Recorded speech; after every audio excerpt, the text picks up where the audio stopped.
they cast a Silver Surfer for that Fantastic Four movie, it's actually going to be Julia Garner. I'm not familiar with much of her stuff myself. I've never watched Ozark, but I've heard she's quite good on it. I mean, she's won 3 Emmys, so I assume she's pretty good in it. I think cast-wise, at least, this movie is shaping up to be something interesting. On the one hand, we have Ebon Moss-Bachrach as the Thing, which I think is just perfect. And then on the other hand, we have Pedro Pascal as Mr. Fantastic, which is a very strange choice. So I guess we'll see how it goes. This is probably the most important MCU film on the current slate. In terms of high-profile characters left to introduce, it's really just the Fantastic Four and the X-Men. And in terms of the Fantastic Four brand, well, it's really going to have to be a slam dunk, because the last Fantastic Four movie well and truly poisoned the well on that one. I don't know, it's early days yet, but I'm intrigued at least. What? Are you waiting for something, or... Surely a casting decision before a single trailer for the movie has even come out, before we even know any plot details at all. Surely that's not that interesting, right? Surely that wouldn't spark an internet firestorm.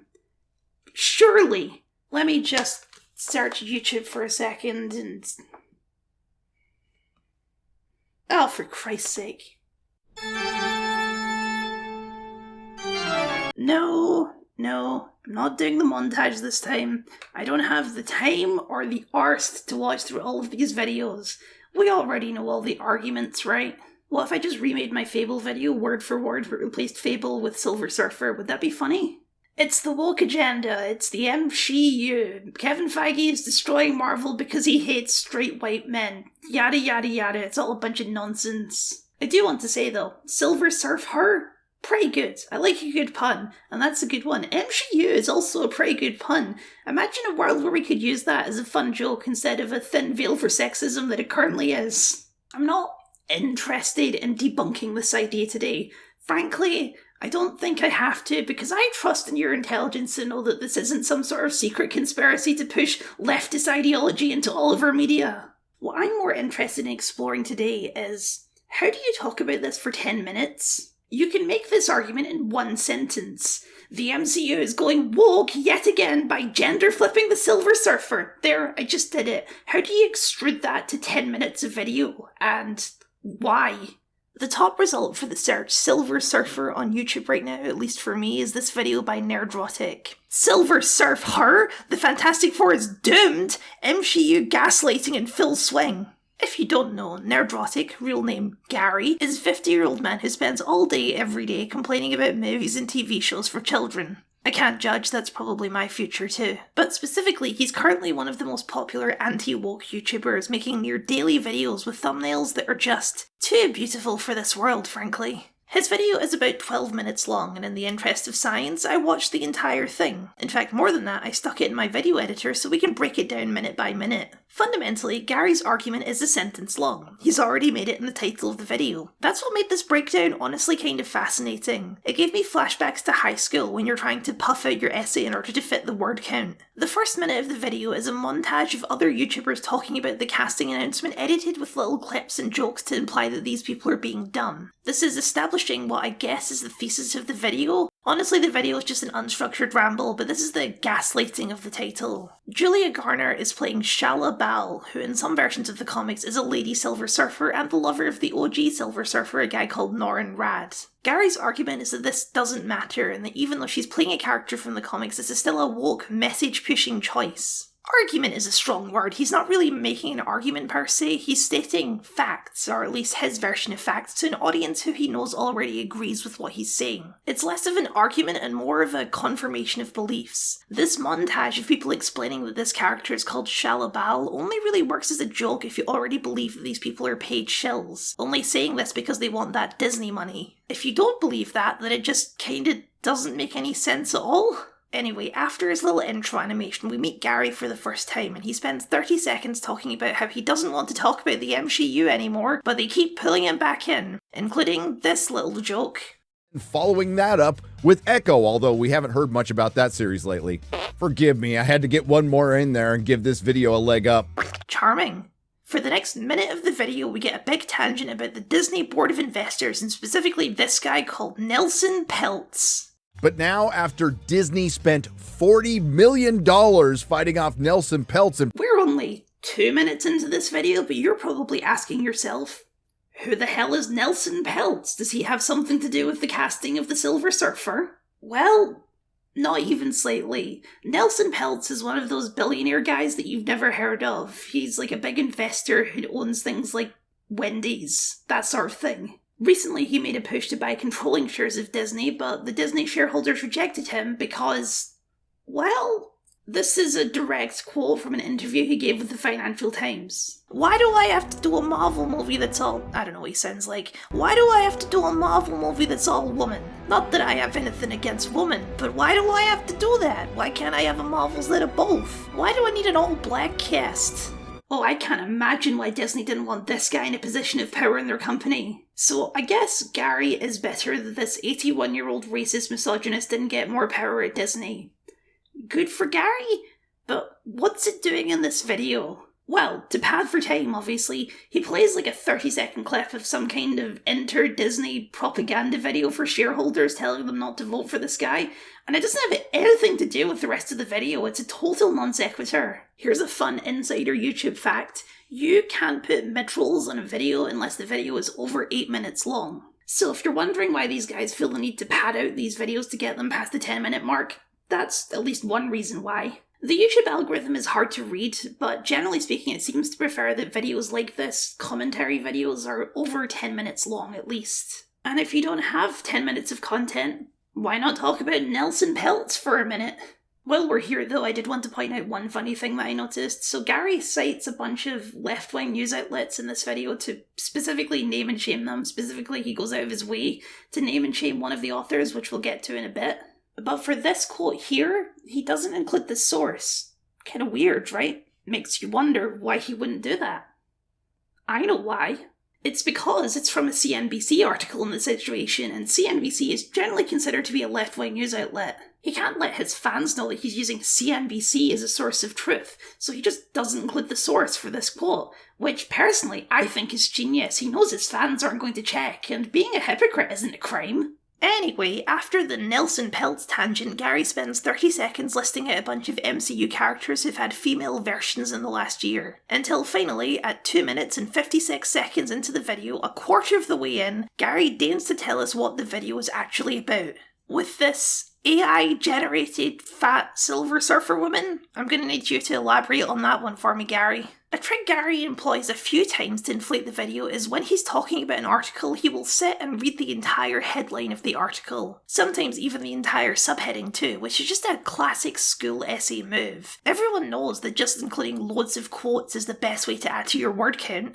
From Deadline, the Fantastic Four Julia Garner joins Marvel Studios movie as a Shia LaBeouf version of Silver Surfer. It's not unrelated to what he's talking about, but it's also completely unnecessary. You don't need to read the entire headline of an article to talk about its contents. And Gary knows this. He didn't read the headline of that CNBC article. Anyway, this is us finally in what I guess I would consider the meat of the video. Gary spends around 2 minutes responding to an article on AVClub where the author asks people to be normal about the casting decision. A phrase which Gary takes personally and takes some time to assure his viewers that they're the normal ones, actually, for being outraged over a woman being cast in something. He also takes the time to make a personal jab at the author and dispute a point that the article makes about the casting outrage of Michael Keaton as Batman, which Gary insists is different because Michael Keaton was still a man, which, fine, I guess. Gary was alive for that casting decision and I wasn't, so I guess I have no personal experience to argue with that. He explains that there is precedent for a female Silver Surfer, but then, for about a minute and a half, he reads out completely innocuous tweets about that from random people in a chipmunked voice to suggest that they're being stupid, I guess. There's a female Silver Surfer in the comics. Literally, this post has her. People will call this woke and not know the source material. Great, then you should be well aware that Shia LaBeouf is a completely separate character than Norad, and the concept of a female Silver Surfer has existed for years in the comic books.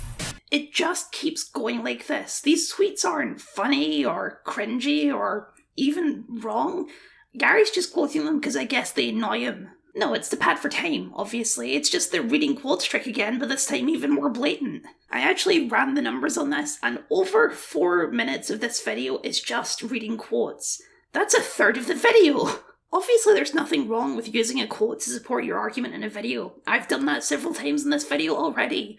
But if a third of your video is just quotes, that is a concerningly high percentage. If you've ever tried watching one of these videos and felt like the creator wasn't really saying anything, this is why. They're not saying anything, they're just reading other people's words at you. He doesn't make an argument against these tweets because he doesn't have to. His audience already agrees with him. He even says that in the video. But let's, once again, cut the bullshit and, what we do here a lot on YouTube, state the obvious. They made this decision because it is important to them. It was purely based on the message. You know this, I know this, the Access Media knows this, and even some of the stands on Twitter know it. The audience already knows the argument, so he doesn't need to go into detail on it. What's the message, who's pushing it, and why? We don't need to elaborate on these things because you already know why. It's whatever reason you think it is. We're 8 minutes now into a 12-minute video, and this is the closest Gary has gotten or will ever get to making an actual point. And it's deliberately vague because I'm sure he knows that if he gets into more specifics then he risks alienating parts of his audience. Most of his audience will agree that the message is bad, but they'll start to disagree when you start putting out theories onto how and why the message is happening. Here's just a selection of theories from the comments about why Disney is doing this. They're communists. It's the global elite. They're deliberately reducing Disney's market share value. It's the Jews. These theories are all basically incompatible with each other, so just don't take one. Just allude to the message and let your audience fill in the rest. They'll assume that you agree with them. It's honestly pretty smart. Nerdrotic has 1 million subscribers for a reason. He is very good at playing the game. So we're already past the meat of the video and we've got 4 minutes left. What does Gary do to get us over that 10-minute mark? Well, a trick he employs at least 3 times in the video is to just list a bunch of stuff. At the start he listed a bunch of female versions of characters. This time he lists a bunch of characters that he says Marvel has ruined. And then later he lists a bunch of Marvel comic writers and artists who the current writers, directors and producers, who he also names in full, are apparently disrespecting. That's another school essay classic. You need some examples? Cite every single example you can think of, even examples that don't make any sense, like the Inhumans, who weren't even ruined by Kevin Feige, they were ruined by this weirdo. He spends a full minute pitching his own idea for a Fantastic Four movie, which is literally just to adapt the first Fantastic Four comic book, and then he ends with another rant about Bob Iger. And there we have it. That's how you stretch a single sentence argument into 12 minutes of video. You pad with quotes, lists, and irrelevant tangents on unrelated subjects to the point where, if we're being really charitable, about half of this video is actually about the subject at hand. Actually, watching the video, the things Gary says are way less provocative than what the title would suggest. He never actually uses the term gaslighting in the video. Yes, he makes a lot of edgy jokes and just generally he's not very pleasant to listen to, but the content of the video itself is not that provocative. Because he's not making any arguments. He's just saying stuff to an audience that already agrees with him. In a very real sense, the content of these videos don't matter. Any YouTuber knows that the most important thing to video success is the title and the thumbnail, and Nerdrotic's titles and thumbnails are algorithmic slurry. Brie Larson has absolutely nothing to do with this topic or this video, but Gary knows that his fans hate Brie Larson, and so he puts her in the thumbnail to get extra clicks. If you look at the comments of a Nerdrotic video, shockingly few of them are actually about the contents of the video. I'd say around 10% are actually responding to things that Gary says. The majority of them are just voicing their own opinions on the matter, saying the quiet parts out loud that Gary himself is unwilling to say. People don't come to a Nerdrotic video to be informed or to hear a fresh perspective. They come to a Nerdrotic video to be assured. The most important part of this whole video is the part where Nerdrotic assures his audience that they are the normal ones. The obsessing over this stuff and saying things like MCU and woke agenda and the message are totally normal and rational, and it's everyone else who are the crazy ones. There are some comments disputing the video, but not that many, because honestly, most people who disagree with Nerdrotic don't watch his videos because he makes so many of them and they're basically all the same. And besides, they're honestly pretty boring if you don't find his fart noise editing style funny. Nerdrotic and all of the other creators like him are not creating art, they're not creating a movement, they're not even creating a debate. They're creating an echo chamber. I don't have a smooth transition from that, so I guess I'm just doing it. Thank you very much for watching, and a very special thank you to my wonderful patrons for your continued support. If you'd like to see your name up here or support the things that I do, then please consider signing up. It would mean a lot to me. And you can also help out with a like, a comment, a share, and a subscribe. If you enjoyed this video, then you'll probably also enjoy this video I made a few weeks ago about Sweet Baby Inc., the company that's destroying all of our video games. Or for something a little bit lighter, then why not click on this video about The Bad Batch and why it's good.